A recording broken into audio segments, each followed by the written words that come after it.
দোয়ার পর দোয়া করেই যাচ্ছি, আল্লাহর কাছে ভিক্ষা চেয়েই যাচ্ছি। আমার সমস্যার কোনো সমাধান হচ্ছে না, শুধু আরো খারাপ হচ্ছে।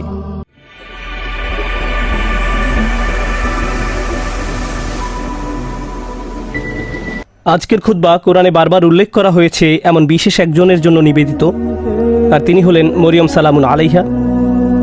আমি তার জীবনের কিছু বিষয় নিয়ে আলোকপাত করতে চাই, যা আল্লাহ আজ্জা ওয়া জাল্লা কোরআনে তুলে ধরেছেন। আজকের এই আলোচনাটি এই সপ্তাহে একজনের প্রশ্ন দ্বারা অনুপ্রাণিত। একজন আমার কাছে এসে বলল, বাল্যকাল থেকে আল্লাহ আজ্জা ওয়া জাল্লার সাথে তার গভীর সম্পর্ক ছিল। খুব অল্প বয়স থেকে সে আল্লাহর নিকট দোয়া করত, এমনকি কিশোরী বয়সেও তাহাজ্জুদ পড়ত, এমনকি কিশোরী বয়সেও যখনই সে আল্লাহর নিকট কিছু চাইতো, আল্লাহ তাকে তা দিত। এই ব্যক্তির আসলে খুব কঠিন এক জীবন ছিল। অল্প বয়সে বাবাকে হারান, কোনো ভাই নেই, এবং খুবই একাকিত্বের জীবন কাটিয়েছেন এবং সিদ্ধান্ত নিয়েছেন সত্যিকার অর্থে আল্লাহর উপর তাওয়াক্কুল করে থাকবেন। যখন সে এভাবে বড় হতে শুরু করলো, সে দেখতে লাগলো যখনই সে আল্লাহর কাছে কিছু চাইতো, আল্লাহ অলৌকিকভাবে তার সকল প্রার্থনার জবাব দিত। যখনই সে আল্লাহর কাছে কিছু চাইতো, আল্লাহ কখনো তার দুয়ার জবাব না দিয়ে থাকেননি। এভাবে সে আল্লাহর উপর নির্ভরতা এবং নৈকট্য বাড়িয়ে তোলে। যখনই তার কিছু দরকার হতো সে 2 রাকাত নামাজ পড়ে আল্লাহর কাছে তা চাইতো। তো তার আসলেই আল্লাহর সাথে খুব সুন্দর একটা কানেকশন ছিল। তাহলে এখানে প্রশ্ন কোথায়? প্রশ্ন আসে এই ব্যাপারটা থেকে যে সম্প্রতি তার জীবনে সে অপ্রত্যাশিত কিছু কঠিন সমস্যার মুখোমুখি হয়। তাই সে আল্লাহর প্রতি ইবাদতের পরিমাণ আরও বাড়িয়ে দেওয়ার সিদ্ধান্ত নিল, দুয়ার পরিমাণও বাড়িয়ে দিল, কারণ তার সমস্যা বৃদ্ধি পেয়েছে। সে ভাবলো সমস্যা যেহেতু বেড়েছে, তাই আল্লাহর কাছে সমাধানের জন্য দোয়ার পরিমাণও বাড়াতে হবে। তাই সে এমনটা করলো।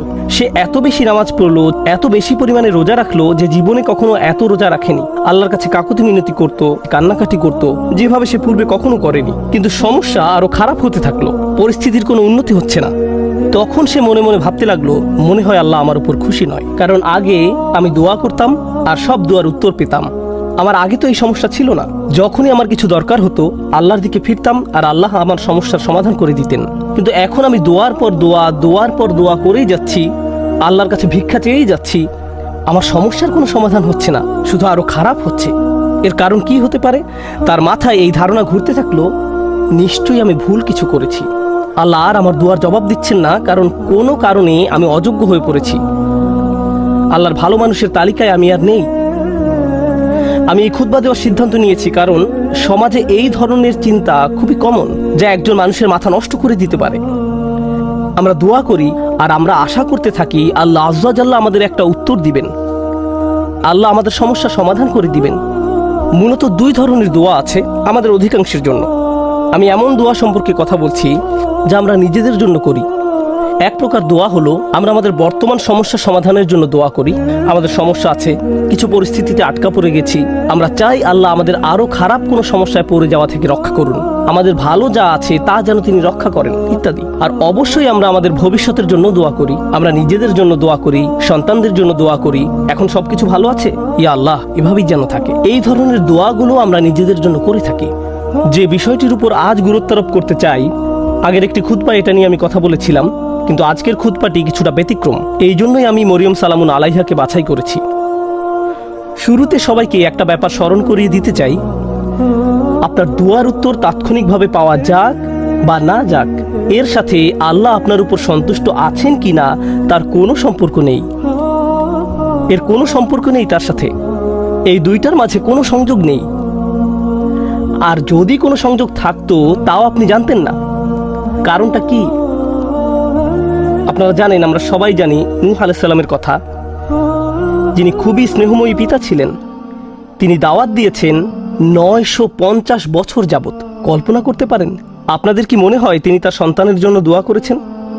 তিনি তার স্ত্রীর জন্য দোয়া করেছেন? নাকি তাদের ব্যাপারে কোনো পরোয়া করেননি? যিনি তার জাতির জন্য এতটা যত্নশীল হতে পারেন, তারা তাকে থুতু নিক্ষেপ করেছে, অপমান করেছে, তারপরেও তিনি আবারও তাদের কাছে গিয়েছেন। এভাবে 950 বছর যাবত। আপনাদের কি মনে হয় তিনি নিজের ছেলেকে উপেক্ষা করেছেন, নিজের স্ত্রীর কথা ভুলে গেছেন? তিনি তাদের জন্য বছরের পর বছর দোয়া করে গেছেন, তারা নিজেদেরকে পরিবর্তন করেনি। ব্যাপারটি কি এমন নয়?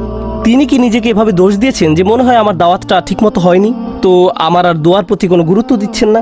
আলোচনাটা এভাবে শুরু করার কারণ হলো ওই মানুষগুলো আমাদের চেয়ে অনেক উত্তম ছিলেন, তাদেরও একই রকম সমস্যা ছিল। এখানে এমন অনেক পিতামাতা আছেন যারা সন্তানদের জন্য প্রতিনিয়ত দোয়া করে যান, কিন্তু তারা দেখেন সন্তানরা ধর্ম ছেড়ে চলে যাচ্ছে, তারা অন্ধকার পথে হারিয়ে যাচ্ছে, আর তারা এটা নিয়ন্ত্রণ করতে পারছে না। নিয়মিত দোয়া করে যাচ্ছেন কিন্তু দোয়ার কোনো উত্তর দেখা যাচ্ছে না, ফলে তারা হতাশ হয়ে পড়ছেন। আমি কি ভুল কিছু করেছি? আল্লাহ কেন উত্তর দিচ্ছেন না? আরে আপনি তো একা এমন পরিস্থিতিতে পড়েননি। আমাদের রসুল সাল্লাল্লাহু আলাইহি সাল্লাম প্রচুর দোয়া করেছেন। আপনার কি মনে হয় না যে তিনি তার চাচার জন্য দোয়া করেছেন, তার পরিবারের জন্য দোয়া করেছেন? আপনার কি মনে হয় না তিনি আবু লাহাবের কথা বিবেচনা নেননি? যদি তিনি দোয়া করে থাকেন, তার সকল আবেগপ্রবণ দোয়া সত্ত্বেও আল্লাহ আযজা ওয়া জাল্লা তাকে বলছেন, ইন্নাকা লা তাহদি মান আহবাবতা। আমাদের মাঝে এমন অনেকেই আছেন, এমন অনেক সন্তানেরা আছেন যারা আশা করেন তাদের পিতামাতা বা বড়রা যদি আরেকটু ভালোভাবে আল্লাহর পথে চলতো। এমন বহু তরুণ তরুণীর সাথে আমার কথা হয়েছে যাদের পিতামাতা ভয়ঙ্কর রকমের পরিষ্কার হারাম ব্যবসায় জড়িত।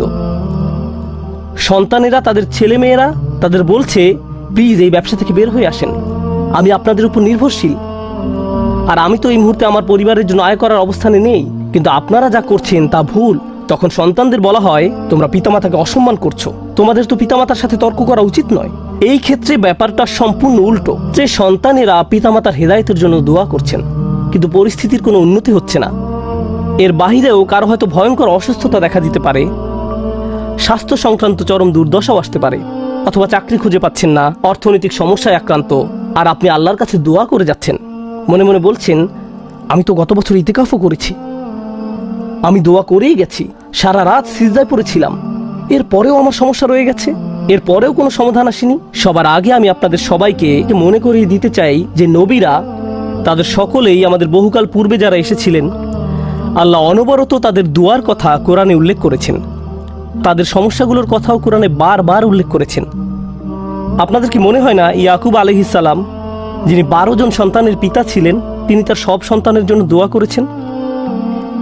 বিশেষ করে ইউসুফ আলাইহিস সালামের জন্য, যখন তিনি ইউসুফকে হারিয়ে ফেলেন, আপনাদের কি মনে হয় না তিনি ইউসুফ আলাইহিস সালামের নিরাপত্তার জন্য দোয়া করেছেন, তিনি যেন তার সুন্দর সন্তানকে আবার দেখতে পান?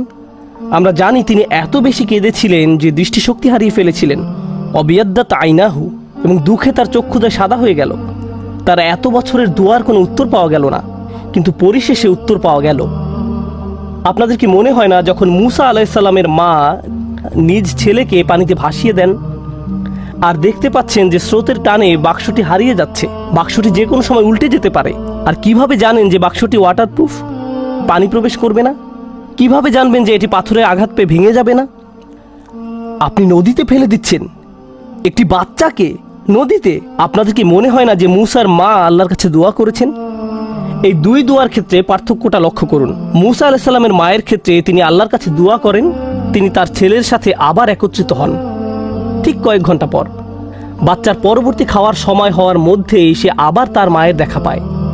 আর অন্যদিকে ইউসুফ আলাইহিস সালামের ক্ষেত্রে তিনি তার পিতার নিকট থেকে বিচ্ছিন্ন হয়ে পড়েন, কিন্তু বহু বছর যাবৎ তিনি তার পিতার দেখা পাননি, অনেক অনেক বছর যাবৎ।